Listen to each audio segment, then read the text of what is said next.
এই স্লাইডটা মনে হয় আমাদের লাস্ট ক্লাস ছিল নাকি?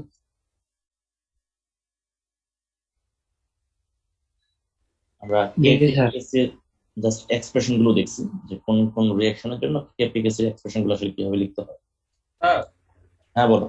তার আগের স্লাইডটা একটু সমস্যা ছিল, একটু বললে স্যার ভালো হতো স্যার। আগের স্লাইড এটা? স্যার হ্যাঁ বলো, কি সমস্যা ছিল?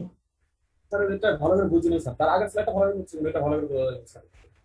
তখন আমার স্যার এখানে কোন, গেছিল এখানে স্যার, হয়ে গেছিলাম। আচ্ছা আচ্ছা, কোন এক্সাম্পলটা বুঝছো না এটা আমাকে বলো, এ বি সির মধ্যে। সলিউশন স্যার ভালো করে।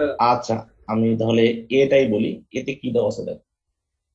এতে হচ্ছে ডাই অ্যামোনিয়াম সেলেনিয়াম, এটা হচ্ছে সলিড। এখান থেকে গ্যাস হচ্ছে অ্যামোনিয়া গ্যাস, হাইড্রোজেন সেলেনিয়াম, এটা হচ্ছে একটা গ্যাস। ঠিক আছে। সো এই ইকুয়েশনের জন্য আমরা যদি কেপির বা কেসি, কোন ইকুয়েশনটা আসলে হবে বা এক্সপ্রেশন আসলে কিরকম হবে। সো আমরা এই বিক্রিয়াগুলো দেখার সময় প্রথমেই বলছিলাম, যদি সলিড থাকে, সলিডের ওই কেমিক্যালটা কেপিতেও আসবে না, কেসিতেও আসবে না, কারণ সেটা কনস্ট্যান্ট হিসেবে থাকে। যদি কখনো রিয়েকশনে গ্যাস থাকে, ওই গ্যাসটা কেপিতেও আসে, কেসিতেও আসে, রিয়েকশনে দেখেন। সো যদি এটাকে আমরা সমাধান করি, তাহলে এটার কেসির এক্সপ্রেশনটা কি হবে আমরা জানি, যে প্রোডাক্টের ঘনমাত্রার গুণফল ডিভাইড বাই রিয়েক্ট্যান্টের ঘনমাত্রার গুণফল। আমাদের এখানে রিয়েক্ট্যান্ট হচ্ছে সলিড, সুতরাং এটা কনস্ট্যান্ট, এটা আসবে না। শুধুমাত্র প্রোডাক্ট যেগুলো আছে গ্যাস, তাদের ঘনমাত্রা আসবে। আর প্রোডাক্ট এখানে অ্যামোনিয়ার আগে যেহেতু 2 আছে, যেটা হচ্ছে মোল সংখ্যা, সেটা সবসময় পাওয়ার আকারে চলে যায়। এই হচ্ছে সেই কারণ। Okay. একইভাবে যদি আমরা কেপি লিখি, কেপির ক্ষেত্রে আমরা কি করি, সেটা হচ্ছে পার্শিয়াল প্রেসার। তো প্রোডাক্টের পার্শিয়াল প্রেসারের গুণফল। ঘনমাত্রার ক্ষেত্রে থার্ড ব্র্যাকেট দিই, পার্শিয়াল ক্ষেত্রে অনেক সময় ফার্স্ট ব্র্যাকেট দিই, অনেক সময় দিই না। দুইটাই অ্যাকসেপ্টেবল, আমাদের যেটা ভালো লাগে দিতে পারে। সেকেন্ড যে এক্সাম্পলটা দেওয়া আছে এখানে খেয়াল করে দেখো, এটা হচ্ছে সিলভার ক্লোরাইড, সে হচ্ছে সলিড। এখান থেকে সিলভার আয়ন এবং ক্লোরাইড আয়ন তৈরি হয়, যেটা হচ্ছে একুয়াস। যেহেতু এই বিক্রিয়াতে কোনো গ্যাস নেই, তার মানে এই বিক্রিয়ার জন্য কেপির কোনো এক্সপ্রেশন আসবে না। ক্লিয়ার? যদি বিক্রিয়াতে গ্যাস থাকে তখনই কেবল কেপির এক্সপ্রেশন আসবে। যদি কোনো গ্যাস না থাকে, চোখ বন্ধ করে বলে দিবা এই বিক্রিয়ার জন্য কোনো কেপির ইকুয়েশন হবে না। ক্লিয়ার? এই জন্য কোশ্চেন করছিল আমাকে। স্যার ওকে, তুমি এখানে লিখে দেখো, because no gases are present there is no KP expression.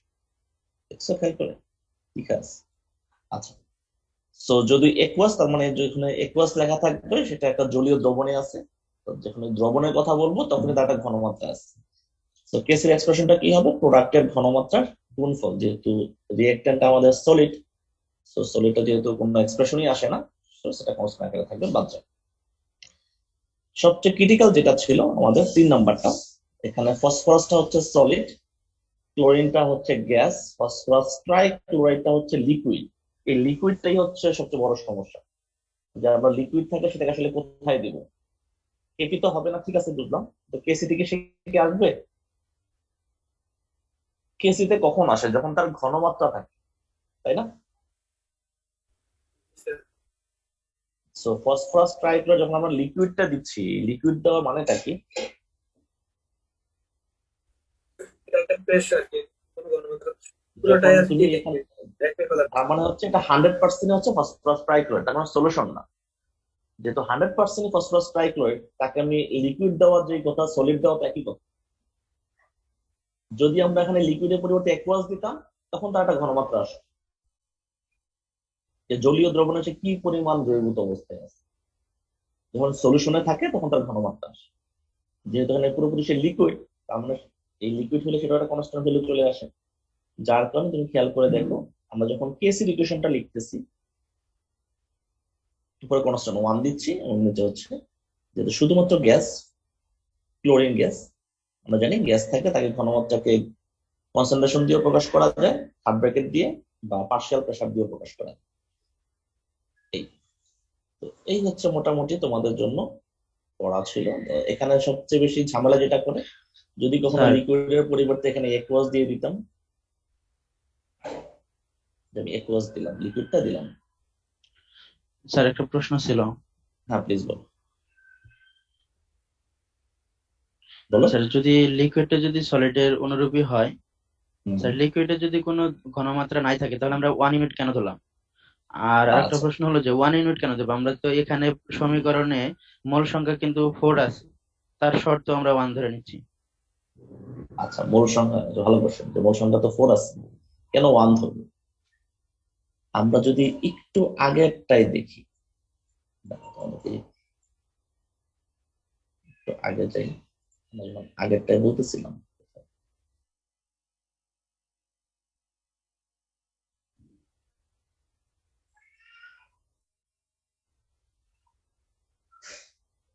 তাই যেন ছিল এটা।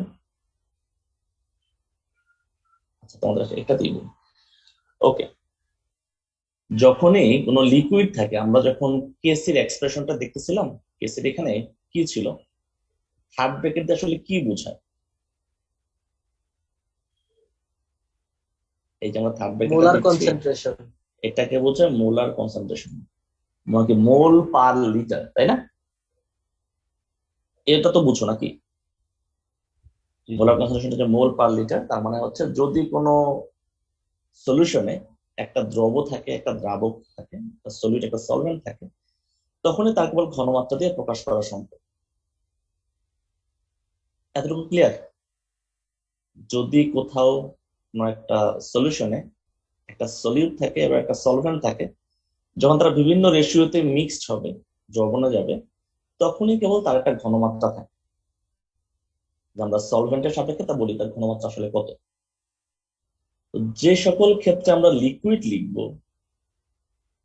বা যদি আমরা এখানে সলিড লিখি, ধরো যদি এখানে সলিড দিই 4P4, এখানে এটা আসলে কোনো ম্যাটার করে না এখানে আমি কত মোল দিচ্ছি, 4 দিচ্ছি, 5 দিচ্ছি, 6 দিচ্ছি, 7 দিচ্ছি, যাই দেই না কেন, আলটিমেটলি তার কি কোনো ঘনমাত্রা আছে? না স্যার। তুমি এখানে 4 কেন, তুমি এখানে 100 দাও, যাই দাও না কেন, যেহেতু সে 100% ফসফরাস ট্রাইক্লোরাইড বা 100% ফসফরাস, তো মোল সংখ্যাটা আসলে এখানে কোনো ফ্যাক্টর না। আর কি যেমন মানে কনস্ট্যান্ট দিব বা 1 দিব কেন, আসলে 1টা দেওয়া বিক্রিয়ার সাপেক্ষেই সেটাকে আসলে 1 ধরা হয় আর কি, ধরে নেওয়া হয়, আর কিছু না। এখন যদি বলো স্যার আমি এটাকে 1 না দিয়ে কনস্ট্যান্ট ভ্যালু দিব, স্যার এখানে কনস্ট্যান্ট লিখবো, তোমার তুমি কত লিখবা, কোনটাকে কনস্ট্যান্ট ধরবো? স্যার আমি 1 কেন লিখলাম, সেখানে আমি কনস্ট্যান্ট লিখবো, কনস্ট্যান্ট লিখলা কিন্তু কনস্ট্যান্ট ভ্যালুটা কত?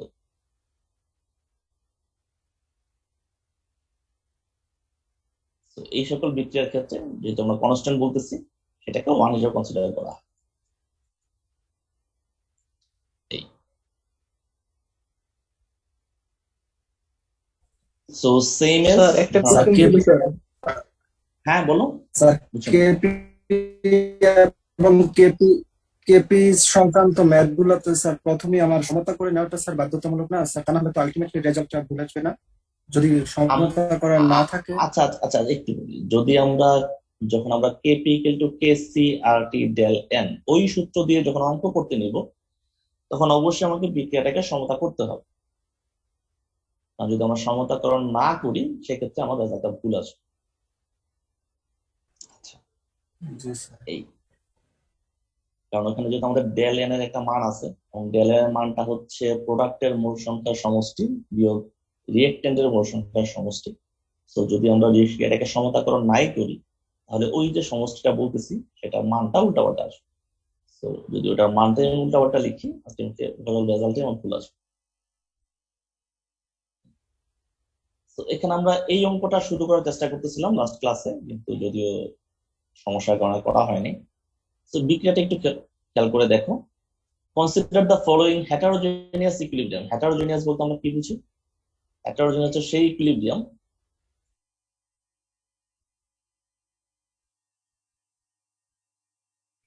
যেখানে রিয়েক্টেন্ট এবং প্রোডাক্টের স্টেট আসলে ডিফারেন্ট।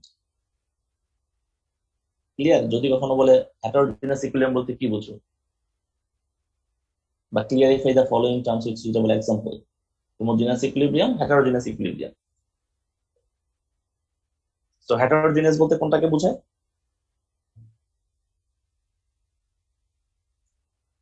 যেখানে রিয়েক্টেন্ট এবং প্রোডাক্ট এদের স্টেটটা হচ্ছে ডিফারেন্ট। রিয়েক্টেন্টটা কি? সলিড। সলিড। সলিড। প্রোডাক্ট হচ্ছে একটা সলিড, একটা হচ্ছে গ্যাস। যদি সবগুলি সলিড থাকতো তাহলে সেটা কি হইতো? হোমোজেনিয়াস। হোমোজেনিয়াস। আর যদি সবগুলি গ্যাস হতো তাহলে সেটা হোমোজেনিয়াস। যেহেতু সবগুলোর স্টেট একই রকম না, যার কারণে সেটাকে বলা হচ্ছে হেটারোজিনিয়াস ইকুইলিব্রিয়াম। ওকে, বিক্রিয়াটা কি বলছো তুমি খেয়াল করে দেখো। এই প্রশ্নটাতে হ্যাঁ, এই প্রশ্নটাতে মানে প্রথমে যে একটা ইকুয়েশন দিছে ওই ইকুয়েশনে কিন্তু কোনো কাজ নাই, মানে দ্বিতীয় ইকুয়েশন দিয়ে সমস্ত এটা সলভ করছে।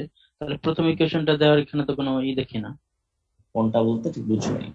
স্যার এই ম্যাথটাতেই যে প্রথমে যে বলছে যে নিকেল আর যে কার্বন মনোক্সাইডের যে বিক্রিয়াটা, স্যার স্লাইড কোনটা? আগের স্লাইডে এই ম্যাথটাতেই। আচ্ছা, এটা আগের ম্যাথ, এটা আগের ম্যাথ তো না। না স্যার ওই ম্যাথে, কিন্তু এই ইকুয়েশনটার তো কোনো কাজ নেই। এটা ওখানে কি লেখা? মানে এই সমীকরণটা এখানে কি নিকেল লেখা? প্লাস কার্বন আমি যেটা মনোক্সাইড, আমি যেটা এটার কোনো রাউন্ড প্রভাব করলাম এটা পড়ে কি না এই লেখা? ম্যাথটাতে। না না, এটা আমি কি লিখছি এখানে? রাউন্ড যেটা প্র্যাকটিস করার করছি জন্য এটা কি? এটা তো ম্যাথের দিন না স্যার, এটা তো ম্যাথের দাগের বসে রঙে। দুইটা মিলাই ফেললে হবে? এটা হচ্ছে প্র্যাকটিস এক্সারসাইজ। এটা হচ্ছে কেপি এর এক্সপ্রেশন লেখার জন্য। এটা কেপি এটা কেসি নির্ণয় করতে বলছেন এটা দিয়ে স্যার। হ্যাঁ, এটা তো ম্যাথের সাথে কোনো রিলেশন নেই, এটা তো ম্যাথের কিছু না। তুমি দুইটা একসাথে মিলালে তো হবে না রে ভাই, এটা তো দুই জিনিস। তোমাকে এতক্ষণ আমি কেপিকেসির এক্সপ্রেশন পড়েছি, এখানে একটা এক্সারসাইজ করতে দেওয়া হয়েছে যে ওইটার আলোকে তুমি এটার এক্সারসাইজটা করো, কমপ্লিট করো। এটা হচ্ছে হোম টাস্ক। পরের স্লাইডটা যেটা, সেটা অঙ্কটা শুরুই হয়েছে এখান থেকে। কনসিডার দ্য ফলোইং হেটারোজিনাস ইকুইলিব্রিয়াম, এটা হচ্ছে ম্যাথের প্রথম লাইন। তুমি যদি আগের লাইনটার সাথে এই লাইন মিলাও তাহলে তো ভুল। এটা তো আলাদা জিনিস, দুইটা দুই জিনিস। ক্লিয়ার? এই জন্য কোশ্চেন করতেছিল। তুমি শুনতে পাচ্ছ? Yes sir. স্যার এটা শুরু করেন। আগের ইকুয়েশন বুঝছো এটা কি জিনিস? তোমাকে এটাকে প্র্যাকটিস করতে বলছে যে এই রিঅ্যাকশনটার জন্য কেপিকেসির এক্সপ্রেশন কি হবে। এখানে কমপ্লিট। পরের স্লাইডে নতুন অঙ্ক শুরু হচ্ছে। তো ওই ইকুয়েশনের সাথে এই ইকুয়েশনের কোনো মিল নেই, কোনো রিলেশন নেই। ঠিক আছে? ক্লিয়ার? স্যার ইকুয়েশন গুলোতে একটা প্রবলেম ছিল স্যার আমার। যেমন স্যার যদি এল আর এস খালি মানে কোনো ঘনমাত্রা না প্রকাশ করে তাহলে মানে গ্যাস কিভাবে ঘনমাত্রা প্রকাশ করে? আচ্ছা, তুমি যদি কোথাও গ্যাস থাকে তো ভলিউমের সাপেক্ষে তুমি তাকে ঘনমাত্রা দিয়েও প্রকাশ করা যাবে, বা যেহেতু সে গ্যাস তাকে পার্শিয়াল প্রেসার দিয়েও প্রকাশ করা যাবে। আচ্ছা ভাই একটু দাঁড়াও, একটু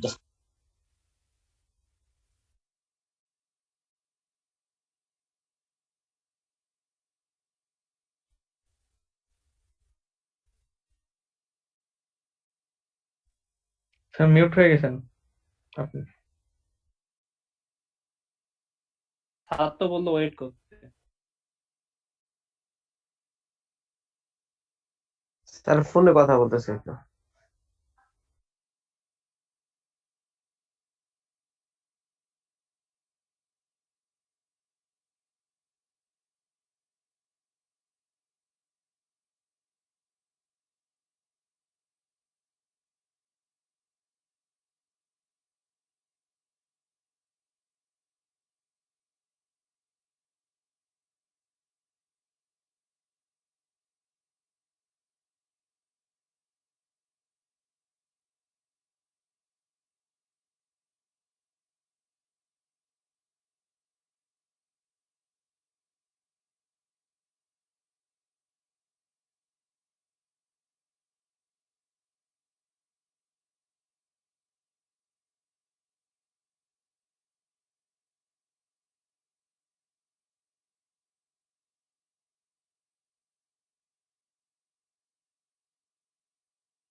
তা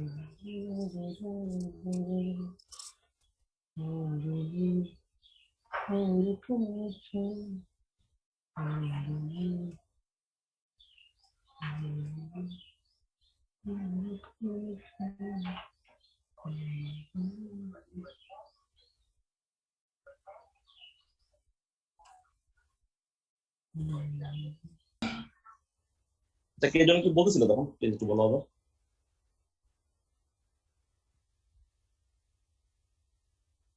কথা শুনতে পাচ্ছ? স্যার আপনি ম্যাথটা স্টার্ট করে দেন, কোশ্চেন হ্যাঁ গুলো হ্যাঁ, পরে নিন স্যার। আচ্ছা শেষ করি। আচ্ছা, বিক্রিয়াতে খেয়াল করে দেখো, ক্যালসিয়াম কার্বনেট আছে, সেখান থেকে ক্যালসিয়াম অক্সাইড তৈরি হচ্ছে এবং কার্বন ডাই অক্সাইড। বিক্রিয়াতে বলা হচ্ছে at 800 degrees Celsius the pressure of carbon dioxide 0.236 atmospheric pressure। কি ক্যালকুলেট করতে হবে? এতে এই বিক্রিয়ার জন্য কেপি কত এবং এই টেম্পারেচারে এই বিক্রিয়ার কেসি কত। তো যখন আমাদের কেপির কথা বলতেছে, পুরো বিক্রিয়াতে গ্যাস আছে কয়টা? একটা শুধুমাত্র কার্বন ডাইঅক্সাইড হচ্ছে গ্যাস।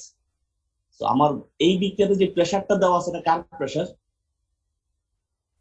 কার্বন ডাইঅক্সাইডের প্রেসার। সো গ্যাসের প্রেসার আলটিমেটলি। সো এটাই হচ্ছে আলটিমেটলি আমাদের কি কেপি না?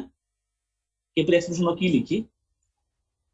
প্রোডাক্টের পার্শিয়াল প্রেসার ডিভাইড বাই রিঅ্যাকট্যান্টের পার্শিয়াল প্রেসার। আমাদের রিঅ্যাকট্যান্ট হচ্ছে সলিড, সে আমাদের কেপি থেকে বাদ যাবে। প্রোডাক্টের একটাও যেহেতু সলিড, সেটাও বাদ যাবে। আলটিমেটলি আমাদের যে পার্শিয়াল প্রেসারটা আমরা লিখতেছি, এটাই হচ্ছে আমার সেই প্রেসারটা। সো আমার অঙ্কের মধ্যে একটা আনসার বলে দেওয়া আছে।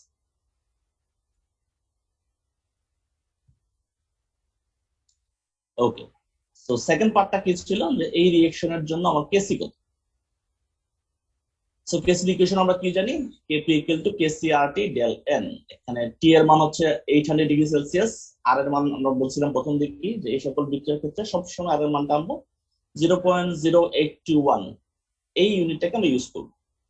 ওকে, সো উপরের বিক্রিয়াটা যেহেতু সমতাকরণ করে দেওয়াই আছে, তো সেখান থেকে খুব সহজে ডেল এর মানটা বের করা যায়, হচ্ছে 1। আলটিমেটলি কেসি যেটা মান বের হচ্ছে সেটা হচ্ছে জাস্ট লাইক দ্যাট। সো অঙ্ক কি বোঝা যাচ্ছে? জি স্যার, বুঝতে পারছি। খুব কঠিন অঙ্ক মনে হয় না। সো সেম এজ যদি আমরা পরের অঙ্কটা করি, কনসিডার দ্য ফলোইং ইকুইলিব্রিয়াম। এটা তোমাদের জন্য হোম টাস্ক থাকে, একটু ট্রাই করে দেখো পারা যায় কি। হ্যাঁ বলো। স্যার ইকুয়েশনের মধ্যে কোনটা সলিড আর কোনটা গ্যাস আর কোনটা লিকুইড এইটুকু তো আইডেন্টিফাই করা থাকবে, তাই না স্যার? অবশ্যই অবশ্যই, যদি করা না থাকে অঙ্ক করবা কি হবে? হ্যাঁ স্যার, ওকে। কারণ যদি এটা নাই দেওয়া থাকে তুমি অঙ্ক করতেই পারবা না, তুমি বুঝবা কি হবে? স্যার অনেক সময় বুঝতে নিতে হয় আর কি কোনটা গ্যাস। না না না, তোমাকে অবশ্যই অবশ্যই মেনশন করে দেওয়া হবে।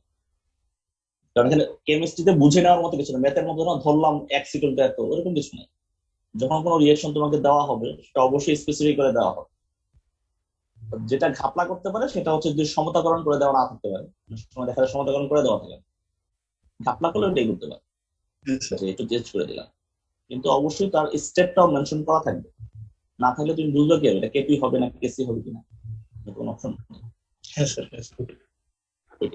স্যার এই ম্যাথ গুলো করার সময় সমতাকরণ করে করতে হবে। হ্যাঁ, কারণ তোমাকে ডেল এন এর মান বের করতে হবে না একটা জায়গায়, এই যে ডেল এন। জি স্যার, জি স্যার। যদি তোমার সমতাকরণ নাই করো, তুমি ডেল এনটা তো স্পেসিফিকলি পাবা না, আর তুমি রেজাল্টটা ভুলে আসবে।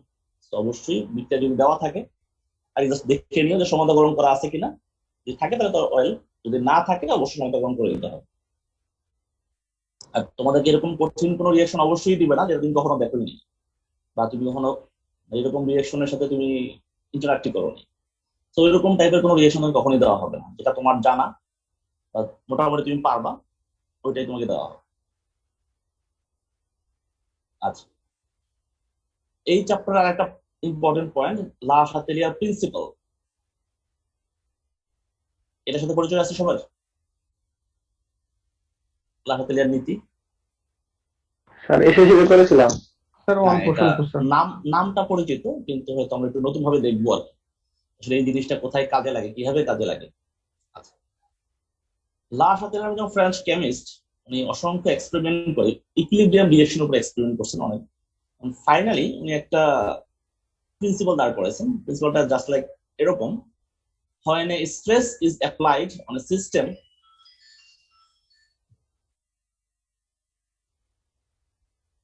when a stress is applied on a system in equilibrium, the system tends to adjust itself so as to reduce the stress. কি বুঝলাম? কোন একটা বিক্রিয়া যখন ইকুইলিব্রিয়ামে থাকে তখন যদি বাহির থেকে কোনো স্ট্রেস বলতে আমরা ওই জিনিসটাকে বোঝাচ্ছি যা দ্বারা বিক্রিয়াটা প্রভাবিত হয়। মানে একটা বিক্রিয়া প্রভাবিত হতে পারে কিভাবে? যদি আমরা ইকুইলিব্রিয়ামে ঘনমাত্রা চেঞ্জ করি, বা যদি প্রেসারটা বাইরে থেকে কম বেশি করে দিই, বা যদি টেম্পারেচারটা চেঞ্জ করি। তো এই জিনিসগুলো যখন চেঞ্জ করব তখন ইকুইলিব্রিয়ামটা অবশ্যই কিছুটা চেঞ্জ হয়।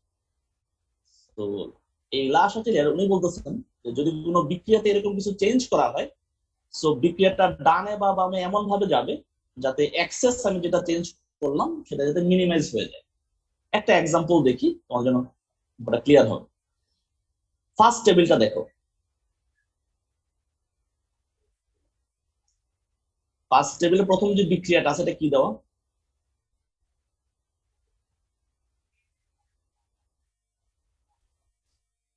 ডাইনাইট্রোজেন টেট্রাঅক্সাইড থেকে 2 অণু নাইট্রোজেন ডাইঅক্সাইড তৈরি হচ্ছে। এক নম্বর এক্সাম্পলটা খেয়াল করে দেখো।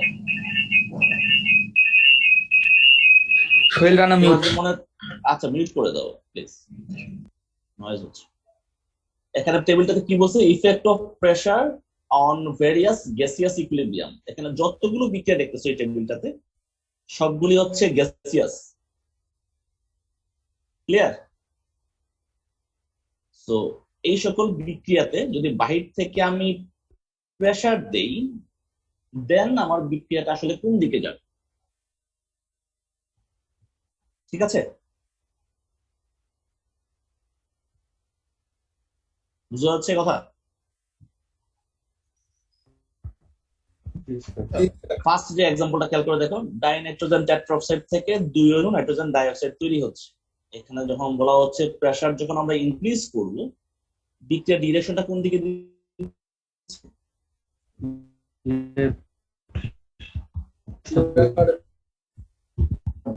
করে দেখো।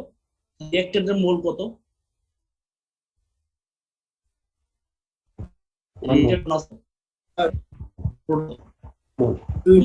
1 থেকে 2 জন তৈরি হচ্ছে।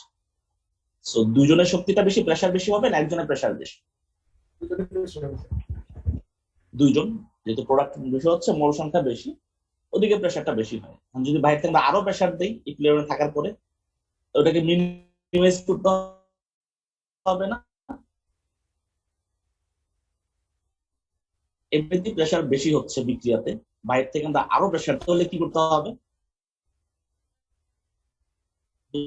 কোন দিকে যাওয়া লাগবে? প্রেসার কমাইতে হবে না, মানে ব্যাক দিকে যেতে হবে। তো এই বিক্রিয়ার জন্য ফিজিবল কন্ডিশনটা কি? যদি আমরা কোনোভাবে প্রেসারটা কমাইতে পারি। আর আমার আলটিমেটলি যে কোনো বিক্রিয়ার মূল গোলটা কি? যে কোনো বিক্রিয়াতে মূল গোল তোমার কি থাকে, উদ্দেশ্য থাকে কি ইন্ডাস্ট্রিয়াল পারপাসে? আমার উদ্দেশ্য হচ্ছে ম্যাক্সিমাম প্রোডাক্ট পাওয়া। আমরা যে কোনো বিক্রিয়া যখন দিব, উদ্দেশ্য তো এটা, যাতে আমি বিক্রিয়া থেকে ম্যাক্সিমাম প্রোডাক্ট পাই।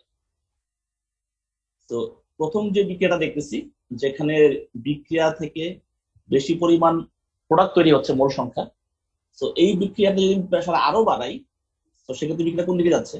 ডিরেকশন থেকে দেখা যাচ্ছে বিক্রিয়া যাচ্ছে ব্যাকওয়ার্ড দিকে।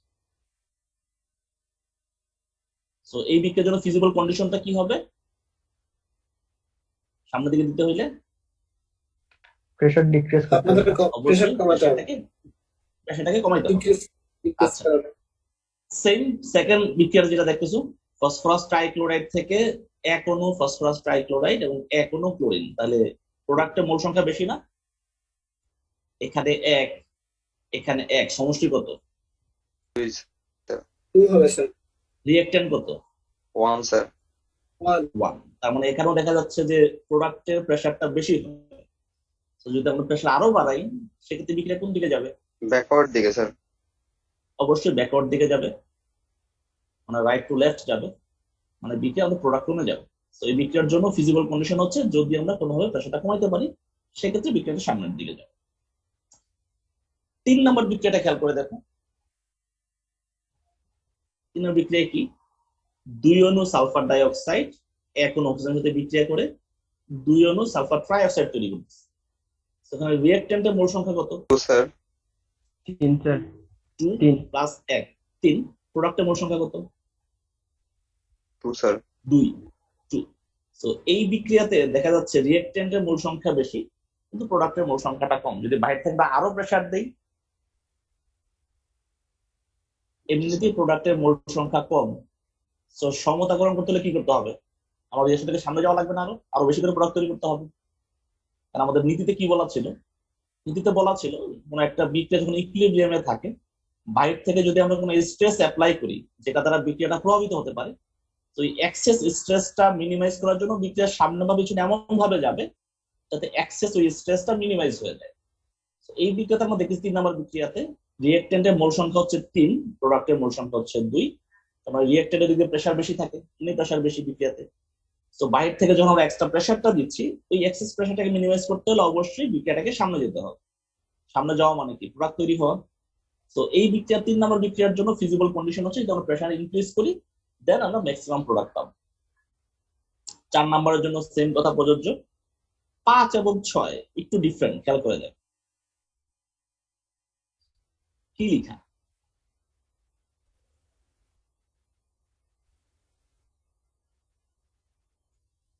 No effect. কেন?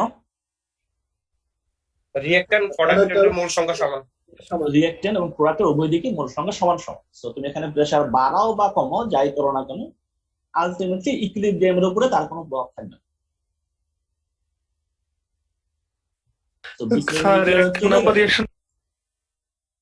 কোনটা ভাই? 1 নম্বর রিঅ্যাকশনের কথা বলতেছো? হ্যাঁ স্যার। আচ্ছা, 1 নম্বরের রিঅ্যাকট্যান্টের মোল সংখ্যা কত এখানে? 1 না? 1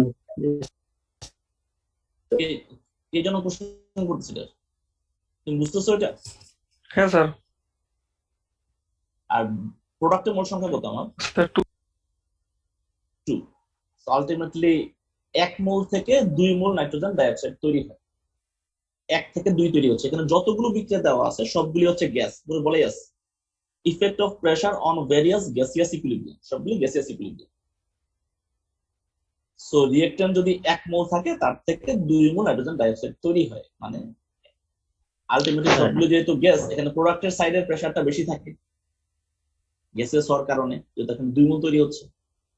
তো এই বিক্রিয়া যে বাইরে থেকে যদি আমরা এক্সট্রা আরো প্রেসার দেই, তুমি এক্সেস প্রেসারটাকে মিনিমাইজ করতে হবে না লাস্টের দিকে নীতি অনুসারে? তো এটা মিনিমাইজ হবে কখন? যদি প্রোডাক্ট থেকে রিঅ্যাকট্যান্টের দিকে যায়, বিক্রিয়া যদি এদিকে যায়, তো এক্সেস প্রেসার আমরা যেটা দিলাম সেটাকে মিনিমাইজ হয়ে যাচ্ছে। তো এই বিক্রিয়ার জন্য ফিজিবল কন্ডিশন হচ্ছে যদি আমরা কোনোভাবে প্রেসার কমাইতে পারি তাহলে এই বিক্রিয়া থেকে ম্যাক্সিমাম প্রোডাক্ট পাওয়া যাবে। এখন তুমি কোন অংশটা বোঝো না সেটা বল। স্যার প্রশ্নটা হলো যে আমাদের যদি এটা বিক্রিয়ার গতি সামনে অথবা পিছনের দিক, এই জিনিসটা যদি পিছনের দিকে বোঝায় তাহলে কি আমাদের রিঅ্যাকট্যান্ট থেকে প্রোডাক্ট উৎপন্ন হবে না, নাকি প্রোডাক্ট থেকে রিঅ্যাক্ট উৎপন্ন হবে? এটা মূলত কি বোঝাচ্ছে? যখন বিক্রিয়ার যখন ডিরেকশন দেখাচ্ছে রাইট টু লেফট, যেমন ফার্স্ট টাইমে বলি এই যে চিহ্ন, চিহ্ন দেওয়ার মানে কি? রাইট টু লেফট এই চিহ্নদের উদ্দেশ্যটা হচ্ছে আমার প্রোডাক্টটা আস্তে আস্তে ভেঙে যাচ্ছে, ভেঙে রিঅ্যাকট্যান্ট তৈরি করতেছে। আমরা যে এক্সেস প্রেসারটা দিলাম ওই প্রেসারটাকে মিনিমাইজ করার জন্য প্রোডাক্টটা ভেঙে রিঅ্যাকট্যান্ট তৈরি হয়ে যাচ্ছে। আর যখন আমরা প্রেসারটাকে কমাই দিব তখন রিঅ্যাকট্যান্ট থেকে প্রোডাক্ট তৈরি। বিক্রিয়ার গতিটা হচ্ছে বিক্রিয়ার গতির ডিরেকশন দেখাচ্ছে, বিক্রিয়া কোন দিকে যাবে, বিক্রিয়ার ডিরেকশন।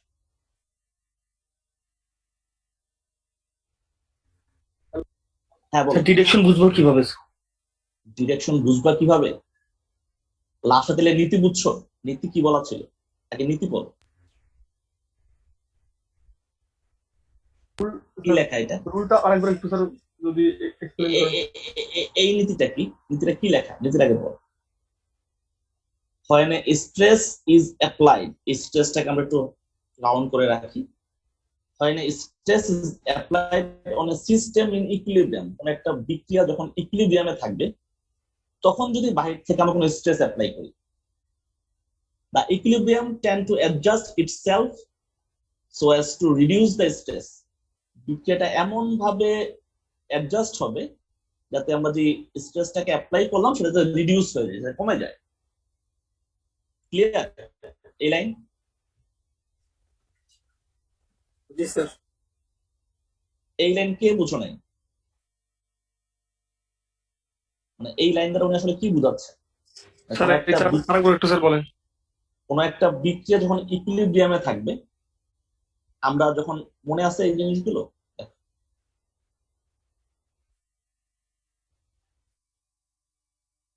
এই গ্রাফ মনে আছে? জি স্যার। জি স্যার। আচ্ছা, গ্রাফের কোন পয়েন্টটা ইকুইলিব্রিয়াম? স্যার যে পয়েন্টটা স্যার মিলে গেছে স্যার। এই যে পয়েন্টটা দেখছো, এই পয়েন্টে স্ট্রেট লাইন না? স্ট্রেট লাইন দেওয়া মানে কি? গতিশীল মাত্রা আছে। মানে এই বিক্রিয়ার এই পয়েন্ট থেকে সম্মুখ বিক্রিয়ার গতি এবং বিপরীতমুখী বিক্রিয়ার গতি সমান সমান।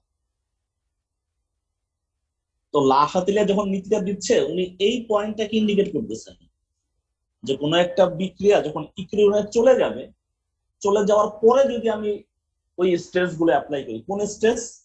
যদি আমরা এক্সট্রা প্রেসার দেই, বা যদি কোনো ঘনমাত্রা চেঞ্জ করে দেই, বা যদি টেম্পারেচার বাড়াই এই পয়েন্টটাতে,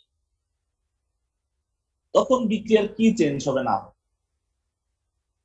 বিক্রিয়া ইকুইলিব্রিয়ামে যাওয়ার পরে যখন সম্মুখ বিক্রিয়ার গতি এবং বিপরীতমুখী বিক্রিয়ার গতি সমান হয়ে যায়, ওই পয়েন্টটাতে যদি আমরা বাইরে থেকে প্রেসার দিই, বা ওই সময় যদি কোনো ঘনমাত্রা চেঞ্জ করি, বা যদি টেম্পারেচার বাড়াই বা কমাই, তাহলে বিক্রিয়া কি পরিমাণ চেঞ্জ হবে বা বিক্রিয়ার নেচারটা আসলে কিরকম হবে, সেটাই হচ্ছে লাসাতিলিয়ার নীতি।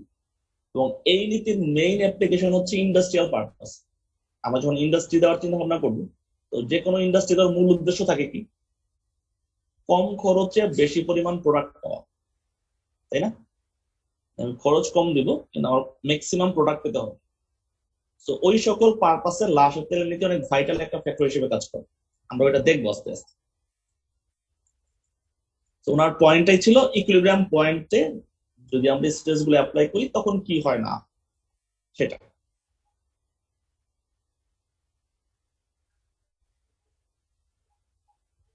আচ্ছা, তো প্রথম যে বিক্রিয়াটা দেওয়া ছিল, যদি এই বিক্রিয়াটা ইকুইলিব্রিয়ামে যায় তখন যদি বাহির থেকে আমরা প্রেসার দেই, এমনি দেখা যাচ্ছে 1 নম্বর বিক্রিয়ার ক্ষেত্রে রিয়েক্টেন্ট ছিল 1 মোল, সেখান থেকে প্রোডাক্ট হচ্ছে 2 মোল, মানে প্রোডাক্টের মোল সংখ্যা বেড়ে যাচ্ছে, মানে প্রেসারটাও বেড়ে যাচ্ছে। এরপরে সে একটা ইকুইলিব্রিয়াম স্টেজে যায়। তো ওই ইকুইলিব্রিয়াম স্টেজে যদি বাহির থেকে আরো এক্সট্রা প্রেসার দিই, তখন আসলে বিক্রিয়া কোন দিকে যাবে? যেহেতু প্রোডাক্টের মোল সংখ্যা বেশি, তো এরকম একটা স্টেজে বাইরে থেকে আরো প্রেসার দিই, তো বিক্রিয়ার মোল সংখ্যা কম কোথায়? রিয়েক্টেন্টে কম। তো বিক্রিয়াটা তখন প্রোডাক্ট থেকে রিয়েক্টেন্টের দিকে ধাবমান, আলটিমেটলি আমার প্রোডাক্টের পরিমাণটা কমে যাবে। তো এই যে ডিরেকশন, এটা হচ্ছে বিক্রিয়ার গতি আসলে কোন দিকে যাবে, ওই ডিরেকশনটাকে মিন করতেছে। তো এই বিক্রিয়া যখন ইকুইলিব্রিয়ামে থাকবে, তখন যদি বাইরে থেকে আমি এক্সট্রা কোনো প্রেসার দেই, তাহলে বিক্রিয়া রাইট টু লেফট চলে যাবে। দ্যাট মিন্স প্রোডাক্টটা ভেঙে আবার রিঅ্যাকট্যান্ট তৈরি হওয়া শুরু হবে। একইভাবে 2 নম্বর বিক্রিয়া তো সেম। 3 নম্বর বিক্রিয়ার ক্ষেত্রে দেখা যায় আমার রিঅ্যাকট্যান্টে যেহেতু মোল সংখ্যা বেশি, প্রোডাক্টের দিকে মোল সংখ্যা কম, তার মানে কি রিঅ্যাকট্যান্টের দিকে প্রেসারের পরিমাণটা বেশি, প্রোডাক্টের প্রেসারের পরিমাণটা কম। তো এই স্টেজে যদি ইকুইলিব্রিয়াম যাওয়ার পরে বাইরে থেকে আরো এক্সট্রা প্রেসার দেই, তো এই এক্সেস প্রেসারটাকে মিনিমাইজ করার জন্য তখন বিক্রিয়াটা বাম থেকে ডানের দিকে যাবে, মানে লেফট টু রাইটের দিকে শিফট হবে। তো রাইটের দিকে শিফট হওয়া মানে কি এই বিক্রিয়ার জন্য? 3 নম্বর বিক্রিয়াতে যদি আমরা প্রেসার বাড়াই, বিক্রিয়া তখন যদি লেফট টু রাইটে শিফট করে, তার মানে আমার প্রোডাক্টের পরিমাণটা বেড়ে যাবে। এই যে এরোটা দেওয়া, সেটা হচ্ছে বিক্রিয়ার গতি কোন দিকে যাবে সেটাকে দেখা। ক্লিয়ার? 5 নাম্বার এবং 6 নাম্বার, প্রেসার ডিক্রিজ করলে বিপরীত দিকে যাবে। এই বিক্রিয়া যদি তুমি প্রেসার ডিক্রিজ করো তখন বিপরীত দিকে। এই যে রিয়েকশন দেওয়া আছে। স্যার হ্যাঁ বলো। স্যার এগুলো কি ওই যে উপরে চারটে ইকুয়েশন কি স্যার এক্সোথার্মিক এন্ডোথার্মিকের উপর ডিপেন্ড করতেছে? আমরা শুধুমাত্র এখানে প্রেসারের ইফেক্টটা করতেছি, আমরা পরে যখন আসবো তখন আমরা এক্সামিনেশন করবো, এখন শুধুমাত্র প্রেসার ইফেক্ট দিচ্ছি। জি স্যার। ঠিক আছে,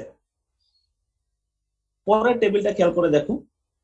The direction of equilibrium shift in some reactions on increase of temperature. এখন যদি আমি টেম্পারেচার বাড়াই বা কমাই, এখানে শুধু বাড়ানোর কথাই বলা হচ্ছে, তো সেক্ষেত্রে বিক্রিয়াটা আসলে কোন দিকে যাবে? ফার্স্ট বিক্রিয়াটা খেয়াল করে দেখো। 4 অণু হাইড্রোক্লোরিক অ্যাসিড 1 অণু অক্সিজেনের সাথে বিক্রিয়া করে 2 অণু পানি এবং 2 অণু ক্লোরিন তৈরি করে, প্লাস 284 কিলো ক্যালোরি। 284 কি?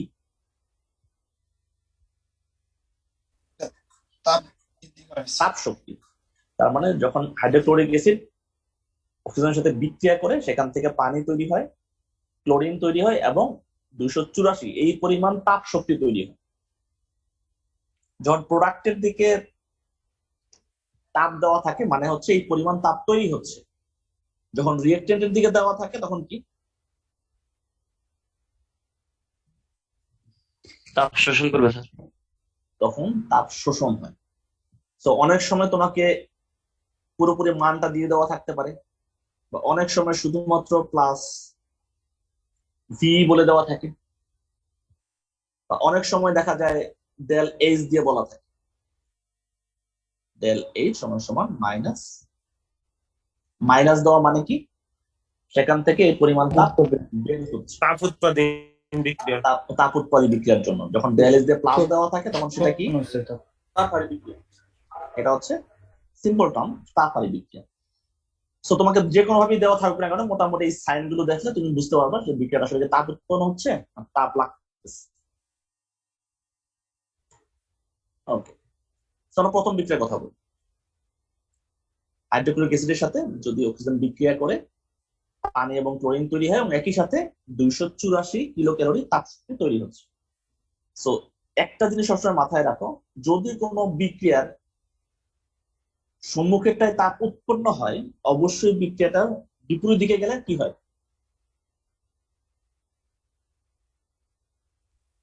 ইকুইলিব্রিয়াম। যেমন এই বিক্রিয়াটা খেয়াল করে দেখো, HClO2 সামনে যাচ্ছে, তাপ উৎপন্ন। যদি এদিকে দিকে যাই তখন কি? তাপ শোষণ করবে স্যার। তাপ শোষণ করতে মানে যদি বিক্রিয়াটা ব্যাকওয়ার্ড দিকে যায়, এটার যে দেখতে যে সিনারি, এটার সিনারি সেম একই রকম না, যে তাপ লাগতেছে। তার মানে কি?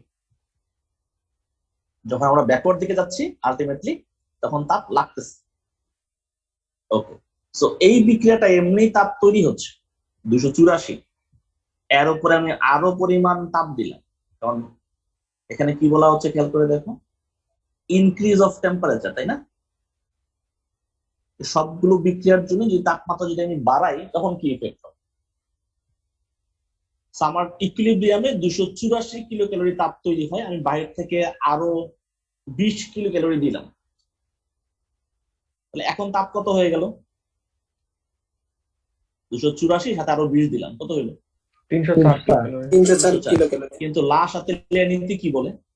আমাকে ইকুইলিব্রিয়ামে সবসময় 284 রাখতে হবে, তাই না? নীতি তো তাই বলে যে কোনো একটা বিক্রিয়া লা সাথে নীতি কি বলে? নীতির মূল কথা কি ছিল?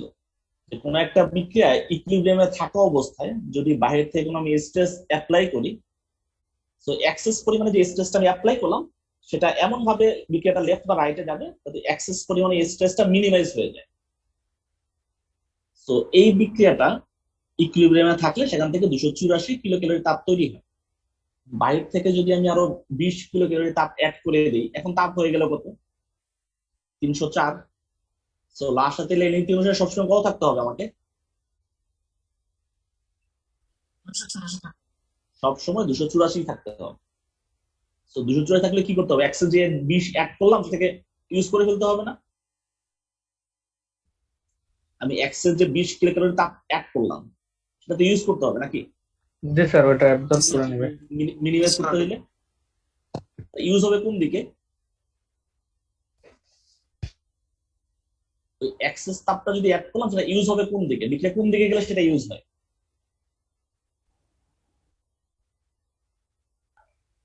ব্যাকওয়ার্ড।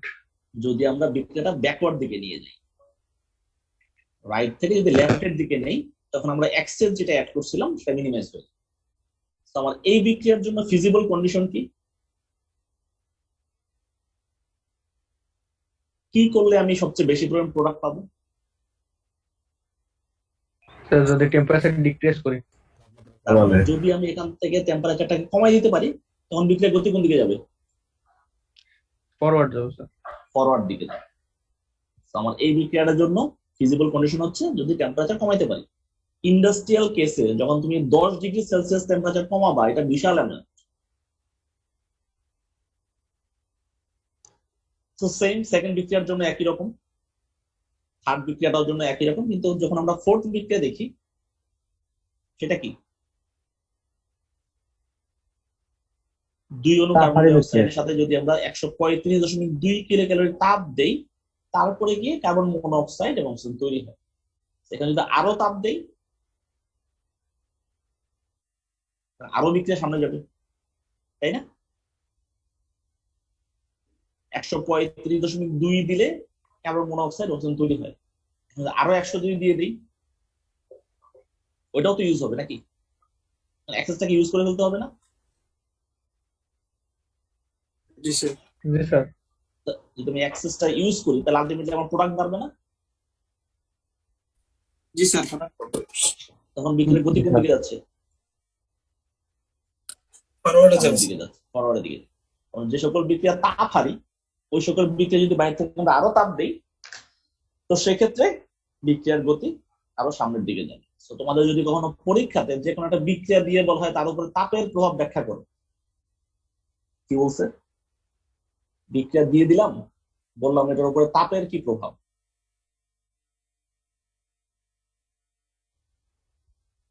তো এটা দেওয়া নাই, বিক্রিয়া তোমার এটা দেওয়া আছে, শুধুমাত্র এতটুকু দেওয়া আছে। তোমাকে বলা হচ্ছে এই বিক্রিয়াতে তাপের কি প্রভাব। যখনই তোমাকে তাপের কি প্রভাব বলবে, যদি তোমার টেম্পারেচার দেওয়া না থাকে, তোমাকে তখন দুইটাই ব্যাখ্যা করে দিতে হবে। যদি বিক্রিয়াতে তাপ উৎপন্ন হয় তখন কি প্রভাব হতে পারে, তাপমাত্রা যদি আমি বাড়াই, আর যদি বিক্রিয়াতে তাপ লাগে তখন কি প্রভাব হতে পারে। কথা বুঝতেছো? জি স্যার। জি স্যার। যদি তাহলে দুইটা ব্যাখ্যা করে দেওয়া লাগবে আর কি, যদি উল্লেখ করে থাকে। তাপমাত্রা তোমাকে মেনশন করে দেওয়া না থাকে, তুমি জাস্ট মার্কসটাকে খেয়াল করে দেখবে যে এটা আসলে কত মার্কস দেওয়া আছে। যদি এরকম ভাবে দেয়, অবশ্যই 5 থেকে 7 মার্ক থাকবে। আর যদি টেম্পারেচার দিয়ে দেয়, তাহলে এক লাইনে ব্যাখ্যা করে দেওয়া যায়, তাই না? সেটা সর্বোচ্চ 2 মার্ক থাকবে। জাস্ট তুমি একটু মার্কটা দেখে নিবা যে আসলে আমার কোশ্চেনে মার্কসটা আসলে কত। তাপমাত্রা যদি দেওয়া থাকে, সেখানে সর্বোচ্চ 1 বা 2 মার্ক দেওয়া থাকে। আর যদি দেওয়া না থাকে, একটু বেশি করে তোমাকে এক্সপ্লেন করতে হচ্ছে, দুইটা ইফেক্টিভ, তো সেক্ষেত্রে মার্কসটা অনেক বেশি দেওয়া হয়। আচ্ছা, এতক্ষণ যে জিনিসগুলো বলা বলছেন, অ্যাপ্লিকেশনটা আসলে কোন জায়গায়? অ্যাপ্লিকেশনটা দিই। নর্মালি আমাদের যেহেতু কৃষি প্রধান দেশ, প্রচুর পরিমাণে সার লাগে, অ্যামোনিয়া সার, বা তুমি যদি ইউরিয়া সার তৈরি করো, ইউরিয়া সারের মেন কাঁচামাল কি? তো এই অ্যামোনিয়া স্যার। তো এই প্রসেসটাতে বিক্রিয়াটা খেয়াল করে দেখো, ইকুইলিব্রিয়াম করে দেওয়া আছে। 1 অণু নাইট্রোজেন, 3 অণু হাইড্রোজেন বিক্রিয়া করলে 2 অণু অ্যামোনিয়া তৈরি হয়, প্লাস 22 কিলো ক্যালোরি তাপ তৈরি হয়। তো এই বিক্রিয়াতে যদি আমি ম্যাক্সিমাম অ্যামোনিয়া পেতে চাই, আমার কি কি চেঞ্জ করতে হবে ইন্ডাস্ট্রিয়াল পারপাসে? তাপ কমাইতে হবে। আমার এই বিক্রিয়ার জন্য তাপটা কমাইতে হবে। তাপ বাড়াতে, কমাতে হবে। তাপ বাড়াবে না, তাপ কমাবা, তাপ কমাইতে হবে। যদি তাপমাত্রা তুমি কমাও, তাহলে প্রোডাক্ট বেশি হবে। প্রেসারে কি হতে পারে? প্রেসার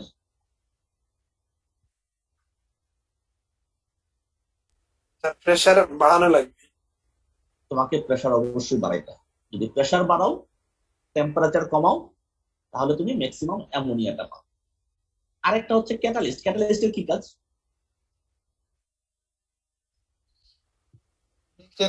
বৃদ্ধি করা। ক্যাটালিস্টের কাজ হচ্ছে বিক্রিয়ার গতিকে বাড়ানো বা কমানো। সো এই বিক্রিয়াটা ইকুইলিব্রিয়ামে আসতে যদি 1 ঘন্টা লাগে, আমি যদি কোনো ক্যাটালিস্ট ইউজ করে সেটাকে 10 মিনিটও কমাইতে পারি, যে 50 মিনিটে বিক্রিয়া হয়ে যাবে ক্যাটালিস্ট ইউজ করলে, সেটা ইন্ডাস্ট্রিয়াল স্কেলে হিউজ। কারণ 10 মিনিট তোমার সকল মেশিন পত্র রান করলে যে পরিমাণ ইলেকট্রিসিটি খরচ হবে, যে ওয়ার্ক ফোর্স খরচ হবে, 10 মিনিট কম খরচ করা মানে অনেক টাকা তোমার সেভ হয়ে যায়। তো এই বিক্রিয়াতে ইন্ডাস্ট্রিয়াল স্কেলে যখন আমরা অ্যামোনিয়া তৈরি করতে নিব, সেখানে আমরা একটা ক্যাটালিস্ট ইউজ করি বিক্রিয়া গতিটাকে বাড়ানোর জন্য, সেটা হচ্ছে মোলিবডেনাম। যদি এই ক্যাটালিস্ট তুমি ইউজ করো, সেক্ষেত্রে বিক্রিয়ার গতিটা ফাস্ট হয়, অল্প সময় অ্যামোনিয়া ইকুইলিব্রিয়ামে চলে যায়। তো পরীক্ষাতে যদি হ্যাবার প্রসেসটাকে এক্সপ্লেন করতে বলে, how do you get maximum product in Haber process, তো মনে হয় এক্সপ্লেন করতে পারবা। লাস্ট তাহলে কিছু এক্সপ্লেন করা যাবে না? জি স্যার, তাহলে স্যার 3টা প্যারামিটার দিয়ে দেখানো লাগবে। হ্যাঁ, জাস্ট প্যারামিটার দিয়ে দেখাই দেখাই দিলেই হবে। যে টেম্পারেচারটা আমাকে কি করতে হবে, প্রেশারটাকে কি করতে হবে, আর ক্যাটালিস্ট দিলে আসলে কি হবে, এই হচ্ছে। আচ্ছা, আমরা একটু ন্যাচারাল কিছু এক্সাম্পল দেখি। এখানে একটা মানুষের ছবি দেখা যাচ্ছে, তাই না? সাইডে একটা ডায়াফ্রাম দেওয়া আছে, সেটা কি? এটা কি? Kidney sir. এটা হচ্ছে হিউম্যান কিডনি, যেটা আমাদের ব্যাক দিকে থাকে, মাজার ঠিক উপরে অংশ, দুই সাইডে। তো অনেকেরই কিডনিতে স্টোন হয়ে যায়, পাথর হয়, তাই না? তো যদি পাথরটা ছোট থাকে, তো বেশি পরিমাণ পানি খেলে সেটা হয়তো ইউরিনের সাথে বের হয়ে যায় অনেকে। কিন্তু যদি পাথরটা অনেক বড় হয়ে যায়, তখন দেখা যায় অনেককেই হয়তো বা অপারেশন করতে হয়, মানে নানা ঝামেলা বের হয়। তো আসলে স্টোনটা কেন হয়? এটা কি দেওয়া? Calcium calcium carbide. Oxalate. Sorry sir. আচ্ছা, ক্যালসিয়াম অক্সালেট। এস মানে কি? সলিড। সলিড। সলিড। এটা কি? ক্যালসিয়াম অ্যাকুয়াস সলিউশনে থাকে, অক্সালেট এও সলিউশনে থাকে। যখনই সলিউশনে থাকলো, সেটা মানে আমাদের ইউরিনের সাথে বের হয়ে যায়, সলিউশনে যেহেতু থাকে, পানির সাথে মিক্সড অবস্থায় থাকে। যখনই সলিড হয়, তখন এটা জমে যাচ্ছে। জমে যায়। তো তোমার বিক্রিয়াটা যদি ইকুইলিব্রিয়াম অবস্থায় থাকে, আর তুমি যদি এক্সেস পরিমাণে ক্যালসিয়াম খাও, ক্যালসিয়াম রিলেটেড ফুড খাও, যেগুলোতে প্রচুর পরিমাণে ক্যালসিয়াম আছে, মিল্ক টাইপের যে খাবারগুলো আছে, এখানে প্রচুর পরিমাণে ক্যালসিয়াম থাকে। সো এক্সেস পরিমাণে যদি ক্যালসিয়াম খেতে যাও, তখন বিক্রিয়া কোন দিকে যাবে? যদি এটা ঘনমাত্রা বেড়ে যায়, ক্যালসিয়ামের ঘনমাত্রা ব্যাকওয়ার্ড যাবে স্যার, ব্যাকওয়ার্ড গিয়ে সলিড হয়ে যাবে। সলিডের দিকে চলে যাবে স্যার। বিক্রিয়া ব্যাকওয়ার্ড দিকে যাবে না? আলটিমেটলি কি হবে? ক্যালসিয়াম অক্সালেট তৈরি হবে, সেটা কি? সলিড। সেটা একটা লম্বা সময় ধরে তোমার কিডনিতে জমতে থাকবে, সেটা বলতে কিডনি স্টোনে কনভার্ট। বা যদি অক্সালিক খাও, অক্সালেট আসে কোথায়? প্রচুর টাইপের যে অংশগুলো আছে, প্রচুর মুখি বলো বা প্রচুর শাক বলো, এখানে প্রচুর অক্সালিক অ্যাসিড থাকে। তো তোমার বডি যদি অক্সালেটের পরিমাণ বেড়ে যায়, তাহলে বিক্রিয়া ডান থেকে বাম দিকে শিফট করবে। বাম দিকে শিফট করা মানে কি? ক্যালসিয়াম অক্সালেট তৈরি হয়ে যাবে, যেটা হচ্ছে সলিড, তোমার কিডনি স্টোনকে ত্বরান্বিত করে। একটা সার্টেন এজের পরে মানুষকে দুগ্ধ জাতীয় জিনিসপত্র কম খেতে বলে, সেটা হজম করার জন্য তার যে এনজাইমটা লাগে, এই এনজাইমটা মানুষের বডিতে থাকে না। ছোট বাচ্চাদের হয়তো থাকে, বয়স্কদেরও থাকে, কিন্তু মধ্যবয়স্ক যারা, তাদের ওই এনজাইমটা থাকে বডিতে, যার কারণে এই সময়টায় অনেকে দেখা যায় যে দুধ খেয়ে সে হজম করতে পারে না, নানা ধরনের সমস্যা। এই এটা হচ্ছে একটা ন্যাচারাল এক্সাম্পলের কথা বললাম। আরেকটা এক্সাম্পল দেখি। যারা মাউন্টেন হাইক করে, তো অনেক সময় দেখা যায় একটা সার্টেন ডিস্টেন্স তুমি হাইক করার পরে, ওঠার পরে, গ্রাউন্ড লেভেল থেকে তুমি যতই উপরের দিকে যাবা, অক্সিজেনের মাত্রা ততই কমতে থাকে, তাই না? এটা তো জানো। যখন গ্রাউন্ড থেকে তুমি উপরে যাবা, অক্সিজেনের লেভেলটা কমে যায় আস্তে আস্তে। আমাদের বডিতে যে হিমোগ্লোবিন থাকে, এইচবি, আমরা যে বাতাস থেকে অক্সিজেনটা গ্রহণ করি শ্বাস নিয়ে, তো এই অক্সিজেন এবং হিমোগ্লোবিন অক্সি হিমোগ্লোবিন আকারে আমাদের বডিতে অবস্থান করে। এই অক্সি হিমোগ্লোবিন থাকে দেখে তোমার বডি খুব ভালো কাজ করে, ভালো ফাংশন করে। ব্লাডে যখন অক্সিজেনের পরিমাণ, এই যে এখন করোনা হচ্ছে, মানুষ মারা যায়, কেন মারা যায়?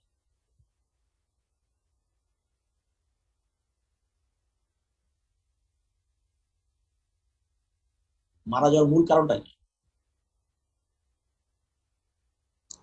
তোমার ফুসফুস, ভাইরাস। তোমার তুমি যখন শ্বাস নাও, হিমোগ্লোবিন তোমার কম থাকে, আমি অ্যান্টিবডি তোমাকে বলি, তুমি যখন শ্বাস নিচ্ছ, শ্বাসটা যায় কোথায়? বাতাসটা তোমার বাতাসটা যাবে সরাসরি যাবে ফুসফুসে, ফুসফুস থেকে ওই বাতাসটা যায় পরবর্তীতে হার্টে, হার্ট থেকে যায় লিভারে, লিভার থেকে পরবর্তীতে রক্তের সাথে মিক্সড হয়ে পুরো বডিতে ছড়ায় যায়। তো তোমার ফুসফুস থেকে যখন অক্সিজেনটা আস্তে আস্তে সামনের দিকে যাবে, যদি অক্সিজেনটাই না পায়, বা যদি করোনা ভাইরাস যেটা করে, তোমার ফুসফুসের যে সেলগুলো থাকে সেই সেলগুলোকে নষ্ট করে দেয়। তোমার ফুসফুসটা নর্মালি আগের মতো অক্সিজেনকে ইনটেক করতে পারে না, আটকে রাখতে পারে।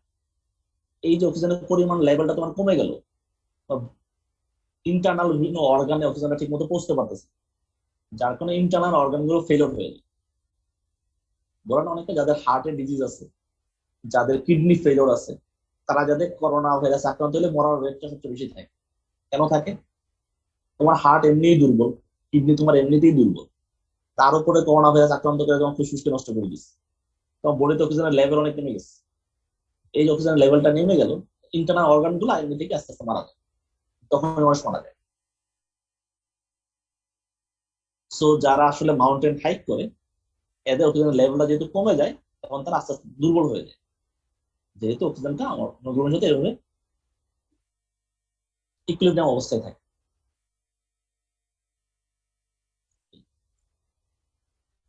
সো এই ছিল মোটামুটি আমাদের এই চ্যাপ্টারের পড়া। তো তোমাদের একটা ক্লাস টেস্ট হওয়ার কথা ছিল 28 তারিখে, যেহেতু তারিখটা ওভার হয়ে গেছে। তো নেক্সট সোমবার, কয় তারিখ পড়বে? মোস্ট প্রবাবলি 5 তারিখ মনে হয় নাকি? নেক্সট সোমবার, হ্যাঁ স্যার 5 তারিখ। 5 তারিখ। সো নেক্সট সোমবারে আমরা ফার্স্ট সিটি নিব তোমাদের এই চ্যাপ্টারের উপরে। আজকে যে চ্যাপ্টারটা শেষ হলো আমাদের, এই চ্যাপ্টারটার উপরে তোমাদের নেক্সট সোমবারে ফার্স্ট সিটি হবে 10টায়। সিটির পরে ক্লাস হবে, ঠিক আছে? কত মার্ক হবে? 20 মার্কসের ক্লাস টেস্ট হবে সিটি। তো ক্লাস টেস্ট কিভাবে দিতে হবে, কিভাবে তোমাদের পেপার গুলো সাবমিট করতে হবে, সবগুলো তোমাদের ওই কোশ্চেন পেপারের সাথে ইনস্ট্রাকশন আকারে দেওয়া থাকবে। সো নেক্সট চ্যাপ্টার, স্যার যতটুকু পড়ানো আছে সবটার উপর নাকি আজকে যতটুকু পড়ি এটার উপর?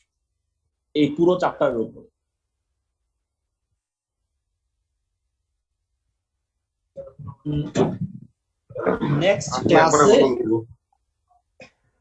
নেক্সট ক্লাসে আমরা যে চ্যাপ্টারটা পড়বো সেটা একটু বলে রাখি ক্লাসের পরবর্তীতে। আমরা নতুন একটা চ্যাপ্টার শুরু করবো নেক্সট ক্লাস থেকে, সেটা হচ্ছে কেমিক্যাল কাইনেটিক্স। দেখা যাচ্ছে?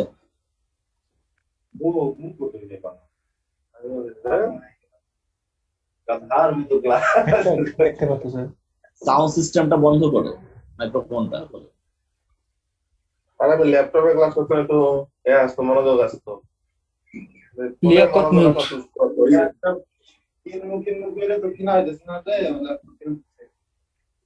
ল্যাপটপে ক্লাস করলে একটু বেশি বলতে হয়। আরে এটা কি খরগোশ মিউট করো কসবের পেছনে? কথা বলা হয়েছে আমাদের?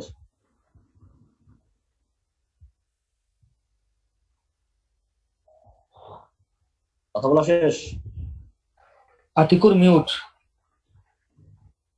আমাদের কথা বলা শেষ, তাহলে আমি কথা বলি নাকি?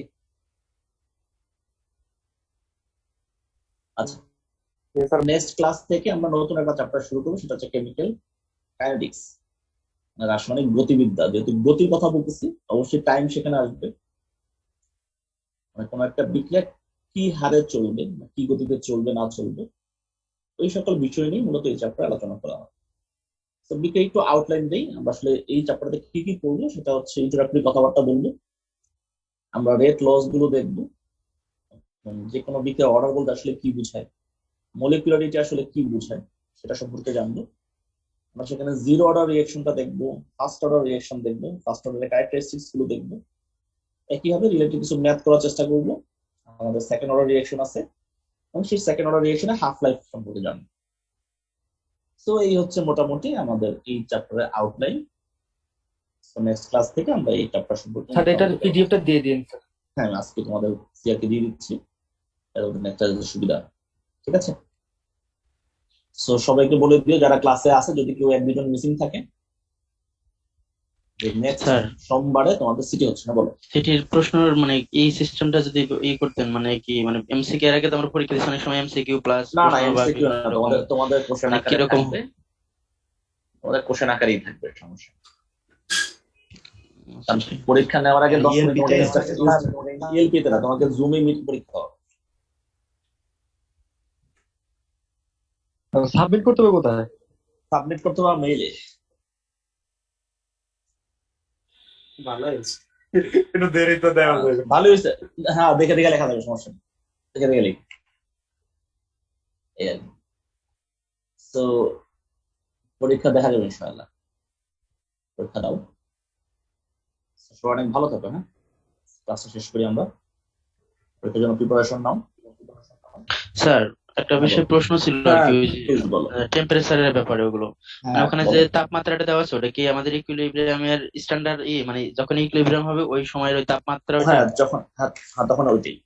এখানে যতগুলো টেম্পারেচার তুমি দেখছো সবগুলো এক্সপেরিমেন্টাল হয়ে, যে কোনো একটা বিক্রিয়া কত টেম্পারেচার হবে না হবে এটা আসলে মুখস্থ বলার কিছু নাই, যতক্ষণ না পর্যন্ত এক্সপেরিমেন্ট করো। তো আমাদের এখানে যতগুলো এক্সাম্পল দেওয়া ছিল সবগুলোর যে টেম্পারেচার তুমি দেখতেছিলা সবগুলি এক্সপেরিমেন্টালি ওই টেম্পারেচার পাওয়া যায়, সেগুলো মুখস্থ করার কিছু নেই। তোমাকে টেম্পারেচার তাপমাত্রাটা দেওয়া যখন থাকে।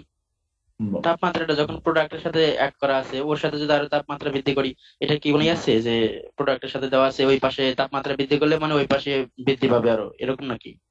যদি তুমি সিস্টেম, এটা সিস্টেমের টেম্পারেচার, কিন্তু প্রোডাক্টের না, সিস্টেমের কথা বলা হচ্ছে, কারণ বিক্রিয়াটা একটা সিস্টেমে হচ্ছে নাকি, ক্লোজ ভেসেল। যে কোনো বিক্রিয়া তো এমন হয় না, যেহেতু ইকুইলিব্রিয়ামের কথা বলতেছে, যেহেতু গ্যাস আছে সবগুলো, বিক্রিয়াটা ক্লোজ ভেসেলে হচ্ছে, একটা সিস্টেমের মধ্যে হচ্ছে। তো ওই তোমাদের বয়লার পরে কারা, মেকানিক্যাল মধ্যে বয়লার পরে নাকি, যে কোনো একটা সিস্টেমে যখন তুমি বাইরে থেকে তুমি টেম্পারেচারটা অ্যাড করবা, তখন ওই বিক্রিয়ার গতি আসলে কোন দিকে যাবে না যাবে সেটাই আসলে মূলত ক্লাস থেকে থেকে দেখা যাবে।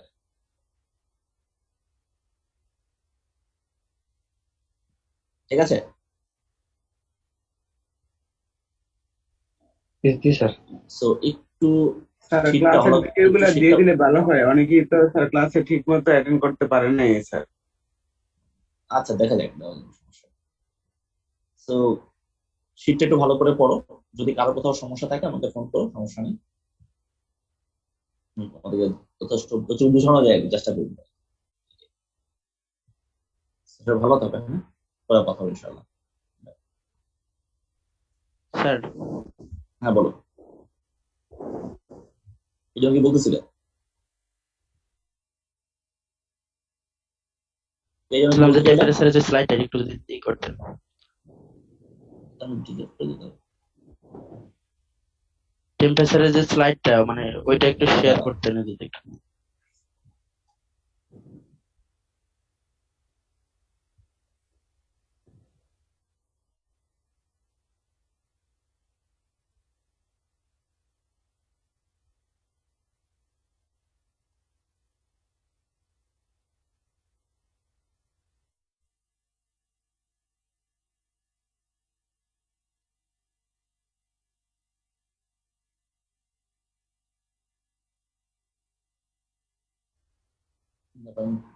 শেয়ার করতেছি।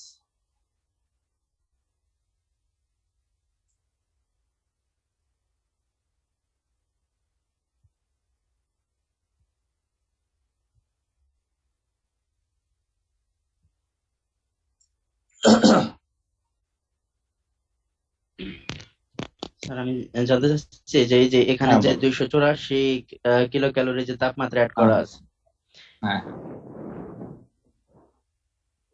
বলো। 84, তারপরে এখানে যদি 284 আছে এটা আছে প্রোডাক্টে, এখন আমি যদি 100 কিলো ক্যালোরি তাপমাত্রা বৃদ্ধি করি, এটা কি প্রোডাক্টের সাথে অ্যাড হবে? পুরো বিক্রিয়াটা হচ্ছে কোথায়?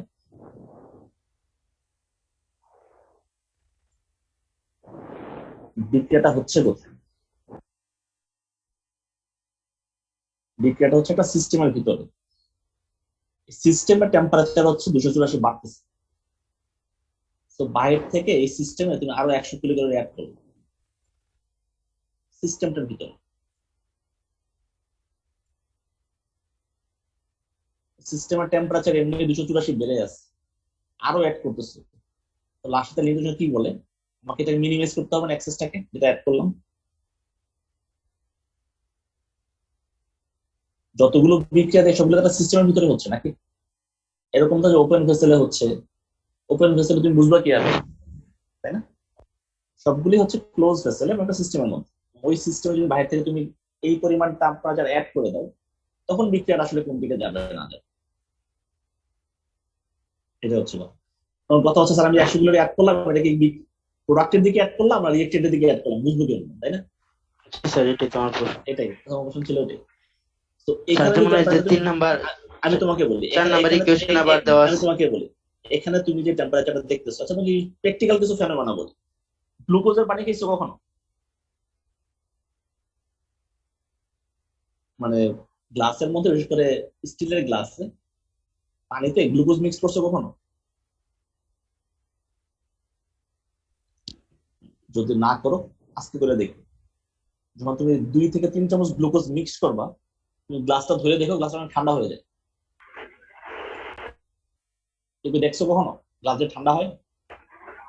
জি স্যার। কেন ঠান্ডা হয়?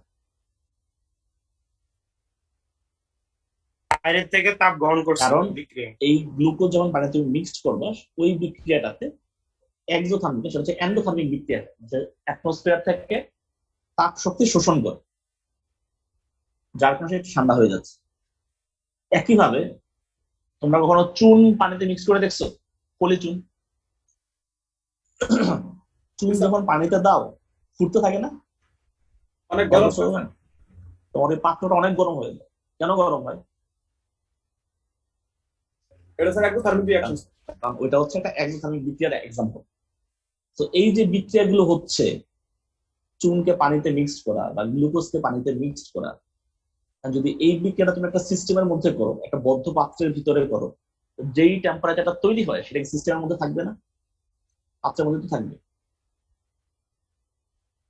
বদ্ধ পাত্রটার ভিতরে। তো যখন তুমি টেম্পারেচারটা অ্যাড করতেছো, তুমি ওই পাত্রের ভিতরে অ্যাড করছো, ওই সিস্টেমের মধ্যে অ্যাড করতেছো, স্পেসিফিকলি প্রোডাক্টের দিকেও না, রিয়েক্টেন্টের দিকেও না, সিস্টেম।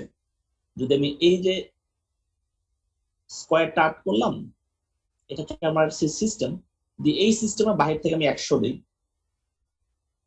তখন কি হচ্ছে সেটা হচ্ছে কথা। তো এখানে দিলে ব্যাপারটা আসলে একটু গুজামিলের মতো দেখা যায়, অনেক বুঝতে সমস্যা হয়। এখানে আসলে কিছু দেওয়াই ঠিক না, এটা না দিয়ে সরাসরি তোমাকে ডেল এইচ দিয়ে দাও, del H equal to minus 284 kilocalorie. সেটা বোঝাটা মনে হয় অনেকটা ইজি, আমার সিস্টেমে এই পরিমাণ টেম্পারেচার বা তাপ শক্তি বের হচ্ছে। এই জন্য কোশ্চেন করছিলাম, মোটামুটি বোঝা যাচ্ছে?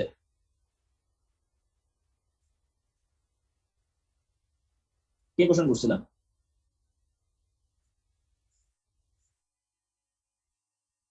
যে কোশ্চেন করছে একটু বলো, কথা বলো শুনি। সোহাগ কই? সোহাগ কোশ্চেন করছে। কোশ্চেনটা উঠা হয়ে গেছে। স্যার হ্যাঁ, সোহাগ কি জানো, সোহাগ নাকি নাকি? জি স্যার। হ্যাঁ, জি মোটামুটি বোঝা যাচ্ছে। জি স্যার, এখন ওই 4 নাম্বার ইকুয়েশন, এটা কি তাপ হারি বিক্রিয়া হবে তাহলে? 4 নাম্বার ইকুয়েশনে যে আমাদের হ্যাঁ রিঅ্যাক্ট্যান্টের যে তাপ, হ্যাঁ হ্যাঁ হ্যাঁ, এটা তাপ হারিনি।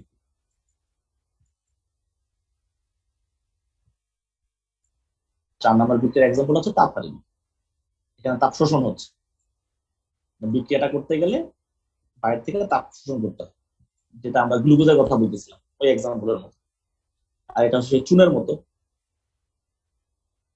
দুটো দুই ধরনের বিক্রিয়া। ঠিক আছে? জি স্যার, এখন বুঝতে পারছি। ঠিক আছে, ওকে, ভালো থাকো। হ্যাঁ।